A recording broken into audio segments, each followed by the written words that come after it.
नमस्कार, आप देख रहे हैं गुड मॉर्निंग दिल्ली और मैं हूं आपके साथ हार्दिक दवे। बात अगर दिल्ली की हो रही है तो दिल्ली वालों के लिए आज सबसे महत्वपूर्ण दिन इसलिए है क्योंकि दिल्ली में आम आदमी पार्टी ने अपना मेयर तो बना लिया है, लेकिन स्टैंडिंग कमेटी के चुनाव को लेकर, स्टैंडिंग कमेटी पर काबिज होने को लेकर घमासान अब भी लगातार छिड़ा हुआ है बीजेपी और आम आदमी पार्टी के बीच। और ऐसे में आज फिर से एमसीडी में स्टैंडिंग कमेटी का चुनाव होने वाला है। स्थायी समिति के 6 सदस्यों का चुनाव कराने के लिए एमसीडी की मेयर डॉक्टर शैली ओबेरॉय ने आज सुबह 10 बजे बैठक बुलाई है। और आपको बता दें कि इससे पहले स्टैंडिंग कमेटी के चुनाव के दौरान जिस तरह का हंगामा और जिस तरह की शर्मसार कर देने वाली तस्वीरें सामने आई थी, उसके बाद 13 बार सदन को स्थगित करना पड़ा था। रात भर ड्रामेबाजी होती रही, हंगामा होता रहा, बोतलें एक दूसरे पर फेंकी गई, एक दूसरे पर पानी फेंका गया, सेब फेंकते रहे एक दूसरे पर, खाने पीने की चीजें, यहाँ तक कि जो बैलेट बॉक्स था उसे भी फाड़ दिया गया। कई पार्षदों ने एक दूसरे के साथ मारपीट की, हाथापाई हुई। ऐसा लग रहा था जैसे किसी विवाद, किसी झगड़े या किसी फिल्म की स्क्रिप्ट पढ़ी जा रही हो यहाँ पर। लेकिन बहुत ही शर्मसार कर देने वाली तस्वीर एमसीडी के सदन से सामने आई थी। और अब देखना यह होगा कि आज स्टैंडिंग कमेटी के 6 सदस्यों का चुनाव हो पाता है, नहीं हो पाता है। और अगर हो पाता है तो उसमें आंकड़ा आम आदमी पार्टी और बीजेपी के बीच 3-3 का होता है या फिर 4 पर आम आदमी पार्टी जीतती है और 2 पर भारतीय जनता पार्टी। ये देखने वाली बात होगी।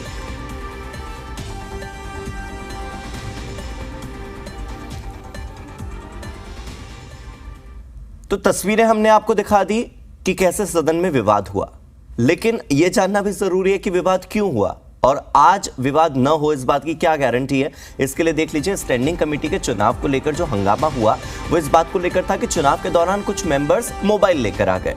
बीजेपी ने आम आदमी पार्टी पर आरोप लगाया 47 वोट में सीक्रेसी नहीं बरती गई, यानी कि सीक्रेटली नहीं वोट डाले गए।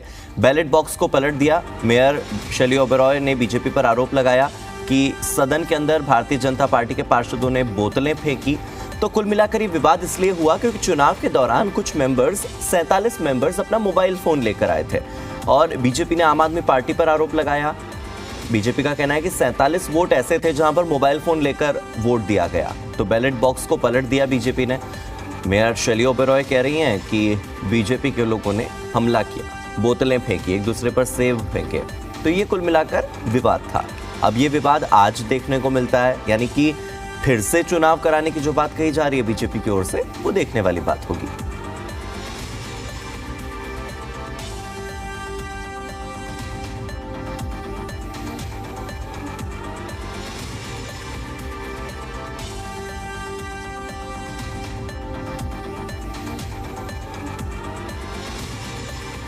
तो सुप्रीम कोर्ट के आदेश के बाद दिल्ली में भले ही मेयर और डिप्टी मेयर का चुनाव हो चुका हो, लेकिन स्टैंडिंग कमेटी यानी स्थायी समिति का चुनाव अब भी एमसीडी इलेक्शन के 3 महीनों को पूरा होने तक भी नहीं हो पाया है। स्टैंडिंग कमेटी के चुनाव को लेकर सदन में आम आदमी पार्टी और भारतीय जनता पार्टी के बीच जमकर भिड़ंत हमें देखने को मिली। रात भर ड्रामा चलता रहा। स्टैंडिंग कमेटी पर अधिकार को लेकर आप और बीजेपी में टकराव की स्थिति अब भी बनी हुई है। सुनिए। कितनी बार भारतीय जनता पार्टी के पार्षदों ने हंगामा किया, कितनी बार जानबूझकर तोड़फोड़ करी, जानबूझकर बैलेट बॉक्स को फेंका गया, जानबूझकर बैलेट पेपर को फाड़ा गया और जानबूझकर पार्षदों पर हमला हुआ, मुझ पर हमला हुआ।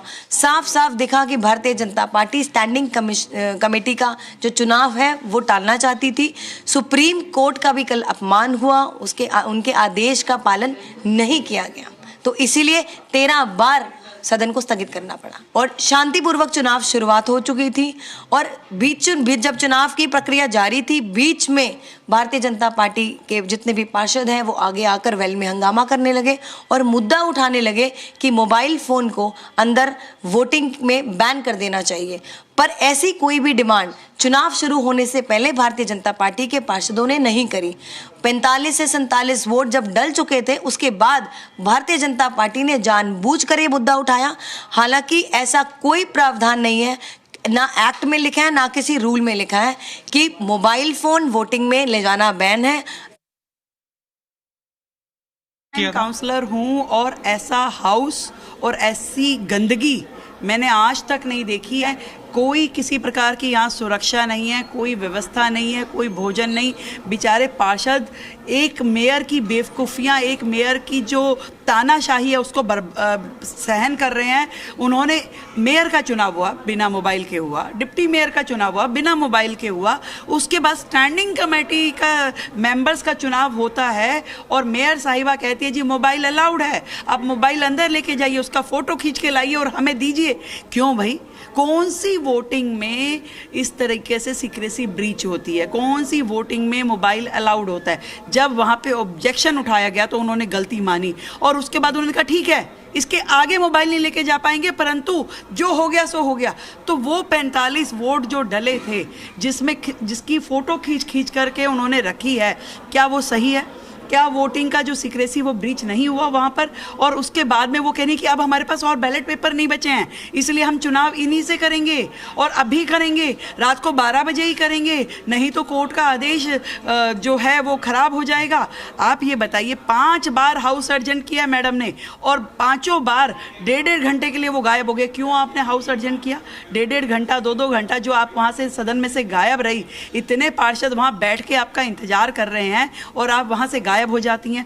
तो इस तरह की तानाशाही और इस तरह का रवैया जो नगर निगम का है और वहाँ पे जो गंदगी और जो गुंडागर्दी आपने देखी वो आप अपने मुंह से बता रहे हो, वहाँ पे पार्षदों का रहना, खड़े होना और कोई भी काम करना असंभव है। मुझे तो लगता है ऐसे हाउस को भंग ही कर दिया जाना चाहिए जिस तरीके की हरकतें इन लोगों की है, और अगले 5 साल की क्या तस्वीर होने वाली है वो भी समझ में आ रहा है।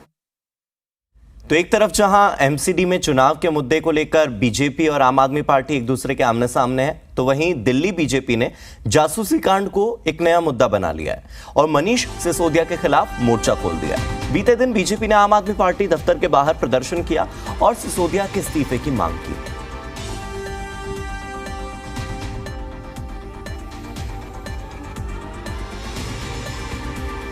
तो जासूसी कांड के खिलाफ बीजेपी के प्रदर्शन की तस्वीरें भी सामने आई और मनीष सिसोदिया से इस्तीफे की मांग कर रही है भारतीय जनता पार्टी।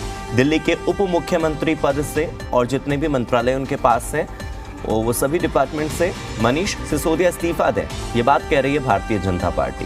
वो कह रहे हैं कि ये जासूसी की गई है और जासूसी कांड में मनीष सिसोदिया के खिलाफ दिल्ली बीजेपी आम आदमी पार्टी के दफ्तर के बाहर विरोध प्रदर्शन करती हुई नजर आई। बीजेपी का हल्ला बोल जारी रहा। एक तरफ सदन के भीतर भारतीय जनता पार्टी और आम आदमी पार्टी के बीच टकराव दिखा, तो वहीं सदन से लेकर सड़क पर भी जासूसी कांड को लेकर बीजेपी आम आदमी पार्टी को घेरती नजर आई। बीजेपी के झंडे लेकर कई कार्यकर्ता वहां पर पहुंचे थे और उन्होंने एक ही मांग की कि मनीष सिसोदिया अपना इस्तीफा दे दें।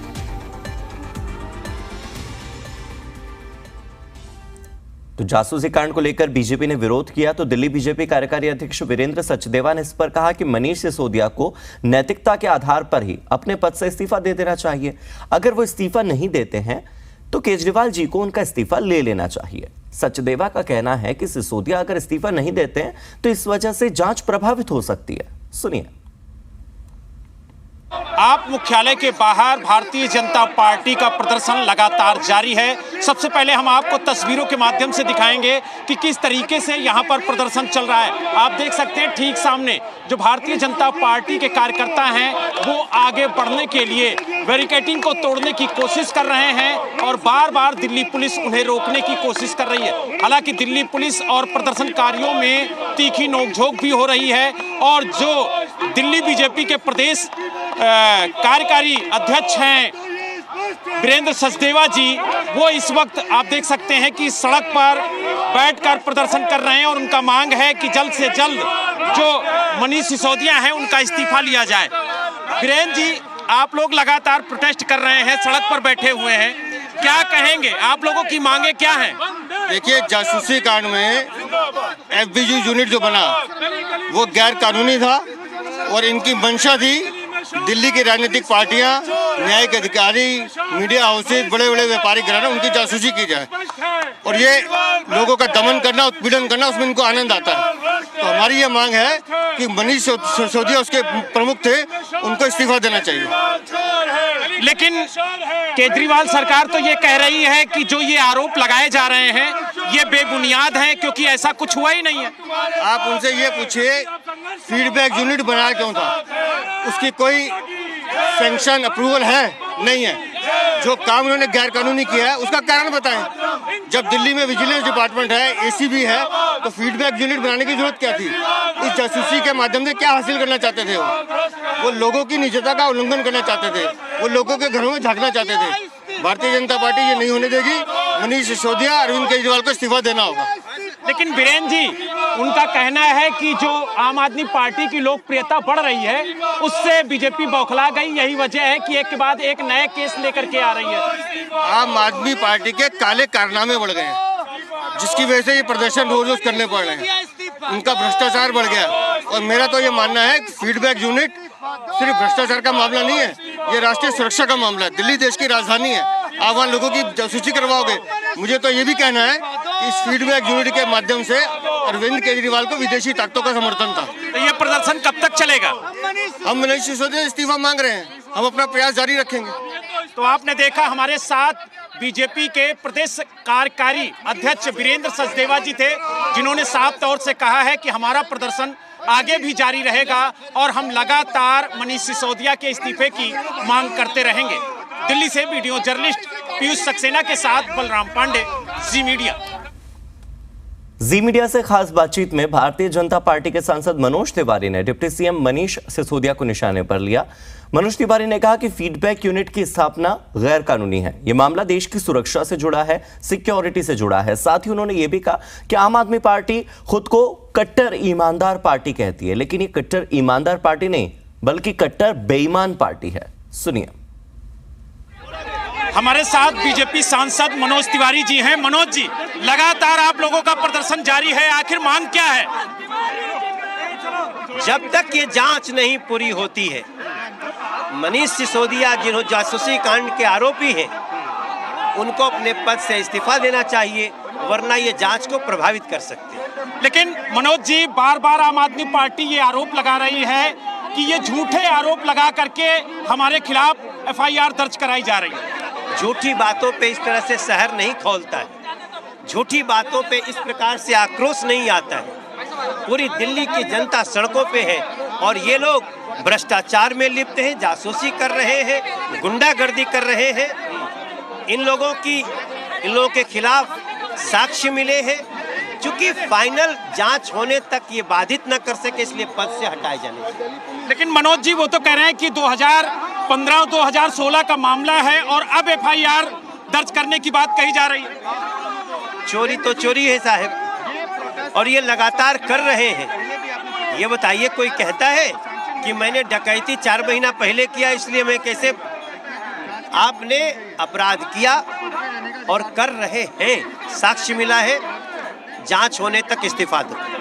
तो यानी आपने देखा हमारे साथ मनोज तिवारी जी थे, जिन्होंने साफ तौर से कहा है कि जांच होने तक मनीष सिसोदिया इस्तीफा दें और इस्तीफे से कम कुछ भी मंजूर नहीं है, ये कहना है बीजेपी सांसद। दिल्ली से वीडियो जर्नलिस्ट पीयूष सक्सेना के साथ बलराम पांडे, जी मीडिया। तो दिल्ली में जासूसी कांड को लेकर मनीष सिसोदिया के खिलाफ भारतीय जनता पार्टी के कार्यकर्ताओं ने आप दफ्तर के बाहर प्रदर्शन किया। प्रदर्शन में शामिल बीजेपी कार्यकर्ताओं से जी मीडिया संवाददाता बलराम पांडे ने बातचीत की है, सुनिए। बीजेपी कार्यकर्ता आज आम आदमी पार्टी कार्यालय के बाहर प्रदर्शन कर रहे हैं और मांग कर रहे हैं कि दिल्ली के उप मुख्यमंत्री मनीष सिसोदिया इस्तीफा दें, और ये इस्तीफा जासूसी कांड को लेकर के भारतीय जनता पार्टी मांग रही है। इस वक्त हम उसी प्रोटेस्ट में मौजूद हैं और आपको तस्वीरों के माध्यम से दिखाएंगे कि किस तरीके से भारतीय जनता पार्टी के सैकड़ों कार्यकर्ता यहाँ पर प्रदर्शन करते हुए नजर आ रहे हैं। खुद बीजेपी के सांसद मनोज तिवारी इस प्रोटेस्ट में मौजूद हैं। साथ ही जो प्रदेश के कार्यकारी अध्यक्ष हैं वीरेंद्र सचदेवा, वो भी इस प्रोटेस्ट में मौजूद हैं और उनके साथ भारी संख्या में जो बीजेपी के कार्यकर्ता हैं वो मौजूद हैं और लगातार ये प्रदर्शन जारी है। हालांकि एक बैरिकेडिंग तोड़ करके कार्यकर्ता आगे बढ़ चुके हैं, पुलिस दोबारा उन्हें रोकने की कोशिश कर रही है और यहाँ पर भी जो प्रदर्शनकारी हैं वो लगातार पुलिस से धक्का मुक्की करते हुए नजर आ रहे हैं। आप लोग किन मांगों को लेकर के सड़कों पर उतरे हैं? हम चाहते हैं कि मनीष सिसोदिया की गिरफ्तारी हो, जैसा कि वो एक सेंध लगाने का काम किया। जैसा हम कहते हैं किसी के डाटा चोरी, उसने डाटा चोरी किया। हम कहते हैं एक दो तरह के मांग होती है, एक आदमी 10 रुपए देता है, एक आदमी 10 रुपए चुरा के लेके जाता है। तो इसमें कैसे कह सकते हैं कि उन्होंने डाका डाल दिया? मैं आपको बता रहा हूं कि सारा आप फीडबैक अगर देखेंगे तो उनके गवर्नमेंट के प्रति कुछ भी फीडबैक नेगेटिव नहीं जाता है। जितने भी चोरी कर करके रखे हुए, रोड बनाने तक का इवन घोटाला उसने कर रखा था। रोड बनाने का भी मुद्दा आया था तो उसने एलजी ने उससे तलब लिया था कि भाई तुम जो फरवरी में इलेक्शन करवाने जा रहे हो, तुम्हारे पास मुद्दा क्या है। इसी वजह से इलेक्शन को टाला गया था और उसने इस चीजों को सीरियसली लिया और रोड बनाया नहीं। ऐसे तमाम कई आरोप आप लगा रहे हैं, आप बताएं आप क्या कहेंगे? नहीं, अपने आप में कुछ बताने की जरूरत नहीं है। दिल्ली का एजुकेशन मिनिस्टर और इस तरह का घृणित काम करे, यही अपने आप में है, इसकी गिरफ्तारी होनी चाहिए। साथ कुछ वो कार्यकर्ता मौजूद हैं जिन्होंने बैरिकेडिंग तोड़ने की कोशिश की तो उन्हें चोट लगी। आप देख सकते हैं कि किस तरीके से इनके चोट लगी है।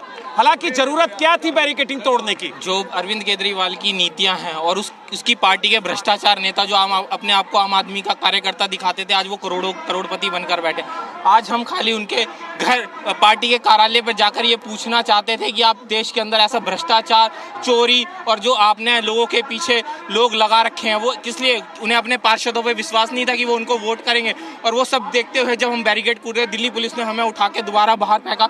जो उनकी मनमानी चल रही थी उसको बताने के लिए आज हम आम आदमी पार्टी के कार्यालय तक आने। दिल्ली पुलिस तो आप लोगों के पास है, एलजी साहब आपके हैं। भाई साहब वो हमारे हैं, बट पार्टी का जो यहाँ दिल्ली के अंदर जिनकी पार्टी है उनको इतना डर है कि भारतीय जनता पार्टी। आप ये कहना चाहते हैं कि जो पुलिस है वो केजरीवाल जी के इशारे पर काम कर रही है? अभी जो दिल्ली के अंदर अगर उन्हें हमसे डर नहीं है, हम एक कार्यकर्ता के तौर पर उनसे पूछना चाहते हैं कि आप क्यों भ्रष्टाचार कर रहे हो। और मैं आपको बताना चाहता हूँ, आप जाकर आगे भी देख सकते हैं, इन्होंने 4 जगह पे बैरिकेड। हम कोई बाहर से आए हुए हैं क्या, दुश्मन है? हम पूछना ही तो चाहते हैं। यानी आप देख सकते हैं जो बीजेपी के कार्यकर्ता हैं वो लगातार यहाँ पर प्रोटेस्ट कर रहे हैं और मांग कर रहे हैं कि मनीष सिसोदिया अपने पद से इस्तीफा दें। हालांकि जो कार्यकर्ता यहाँ पर प्रदर्शन कर रहे हैं वो तरह तरह के आरोप भी लगा रहे हैं, लेकिन उन आरोपों में कितनी सच्चाई है ये कहना बेहद मुश्किल है। और आप देख सकते हैं जो महिला विंग की कार्यकर्ता हैं वो यहाँ पर आप देखिए सड़कों पर बैठकर प्रदर्शन करती हुई नजर आ रही हैं। तो हर जगह जो भारतीय जनता पार्टी के कार्यकर्ता हैं वो प्रदर्शन कर रहे हैं और मांग कर रहे हैं कि मनीष सिसोदिया जल्द से जल्द इस्तीफा दे। और उनका कहना है कि जब तक इस्तीफा नहीं देंगे तब तक वो इसी तरह से प्रदर्शन करते रहेंगे। लेकिन इन आरोपों को लगातार आम आदमी पार्टी खारिज करती हुई नजर आ रही है। दिल्ली से वीडियो जर्नलिस्ट पीयूष सक्सेना के साथ बलराम पांडे, जी मीडिया। तो एक तरफ जासूसी कांड को लेकर आपने देखा कि कैसे भारतीय जनता पार्टी मनीष सिसोदिया को घेर रही है, तो वहीं मनीष सिसोदिया उपराज्यपाल वीके सक्सेना को घेर रहे हैं टीचर्स को फिनलैंड भेजे जाने की फाइल को लेकर। मनीष सिसोदिया का कहना है कि रूल्स के मुताबिक, नियमों के मुताबिक, और अगर आप देखें कि आप 15 दिन से ज्यादा किसी फाइल को अटका कर नहीं रख सकते, लेकिन जिन सरकारी स्कूलों के टीचर्स को फिनलैंड ट्रेनिंग के लिए भेजना है उस फाइल को एलजी साहब दबाकर बैठे हैं। 15 दिन नहीं बल्कि 20 जनवरी से लेकर अब तक इस फाइल को उपराज्यपाल रोक कर बैठे। सरकारी नियमों का हवाला देते हुए मनीष सिसोदिया कह रहे हैं कि एलजी साहब किसी भी फाइल को 15 दिन से ज्यादा रोक कर नहीं रख सकते। बावजूद इसके 20 जनवरी से लेकर आज तक की तारीख हो चुकी है और फिनलैंड भेजे जाने की, ट्रेनिंग के लिए टीचर्स को भेजे जाने की फाइल अब तक एलजी ने दबा कर रखी है।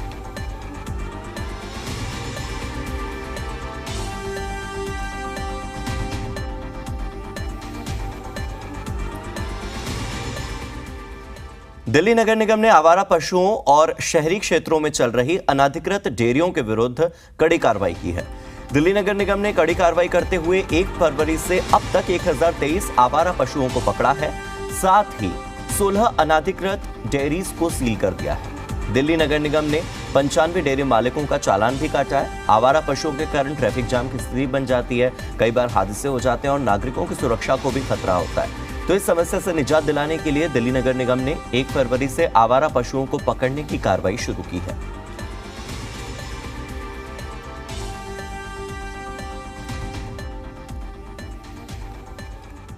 दिल्ली नगर निगम की एक बड़ी लापरवाही भी सामने आई है, जिसमें एमसीडी की ओर से टैक्स अदा न करने को लेकर बिल्डिंग को आनन फानन में सील कर दिया गया।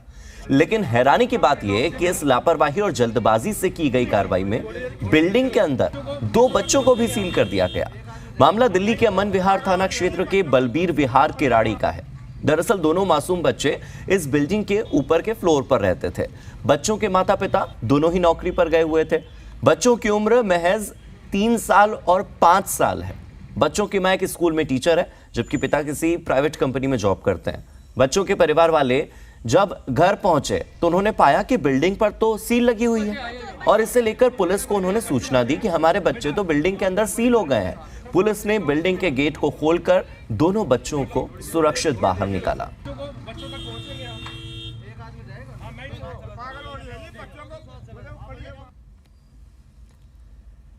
दिल्ली के नेताजी सुभाष प्लेस थाना इलाके में एक मॉल में उस वक्त अचानक से अफरा तफरी मच गई जब एक युवक बिल्डिंग से नीचे गिर गया। मौके पर ही उसकी मौत हो गई। वहीं मौके पर पुलिस भी पहुंच गई। फिलहाल पुलिस मामले की जांच में जुटी है।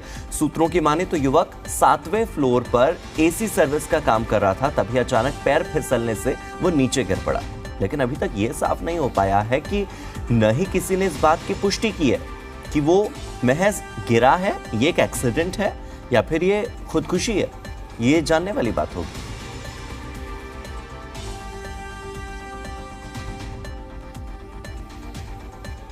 6:08 के आसपास बॉडी ऊपर से गिरी। अच्छा, कौन थे, क्या कुछ पता चल पाया? नहीं, इसका कोई आइडिया नहीं। अच्छा, पुलिस मौके पे आ गई तो क्या कुछ? पुलिस तो तुरंत आ गई। अच्छा, कंफर्म हो पाया कि ये कहाँ के व्यक्ति है या बिल्डिंग में? ऐसा कुछ कंफर्म नहीं हुआ है, बाकी पुलिस अपना कार्रवाई करेगी। क्या लग रहा है कि इस जगह आए दिन बिल्डिंग के आसपास देखा जाए कि आए दिन कोई ना कोई हादसा होते रहता है? लग रहा है कि जनकपुरी वाला हादसा ऐसे सेम हो रखा है? हमारे जब से हम लोग आए हैं यहाँ पे, तब से तो ये फर्स्ट टाइम ऐसा देखा। अच्छा, अभी पुलिस इस मामले में क्या कुछ कर पाई? पुलिस कर रही है अपनी कार्रवाई। इधर नोएडा के सेक्टर 70 में किसानों के प्रदर्शन के दौरान किसान और पुलिस आमने सामने आ गए। दोनों के बीच झड़प भी देखने को मिली। बता दें कि किसान दादरी विधायक तेजपाल नागर का अपनी मांगों को लेकर घेराव करने जा रहे थे। इस दौरान किसान एनटीपीसी मुर्दाबाद के नारे लगा रहे थे। पुलिस ने नोएडा में ही उन्हें रोक लिया। मौके पर डीएसपी और एडीसीपी समेत भारी पुलिस बल भी मौजूद रहा। पुलिस अधिकारी किसानों को समझाते नजर आए। हालांकि किसान समझने को तैयार नहीं थे, क्योंकि यह मामला आज या कल का नहीं बल्कि 40 साल पुराना यानी 1986 का मामला है।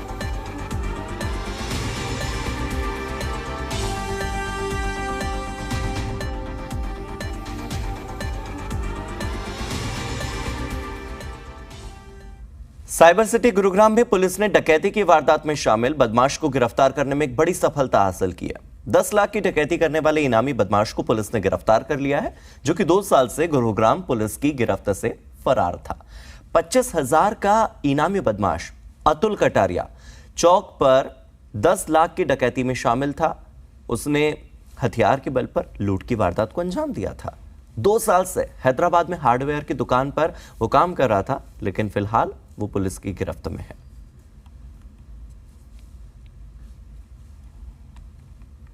एक आरोपी लगातार 2 साल से उससे गिरफ्तारी से बचने के लिए भागा हुआ था, जिसको अब हमारी क्राइम ब्रांच सेक्टर 17 ने हैदराबाद से उसको गिरफ्तार करने में कामयाबी हासिल की है और इसको वहाँ से गिरफ्तार करके ट्रांजिट रिमांड पे लाके और यहाँ कोर्ट में पेश करके और पुलिस रिमांड पे हमने लिया है। इसके हिस्से में उसने बताया 3,20,000 रुपये इस सारी जो डकैती की वारदात थी उसमें इसके हिस्से में आए थे। हम इससे आगामी पूछताछ करके और वो रिकवरी के लिए रिमांड के दौरान इससे रिकवरी की जाएगी।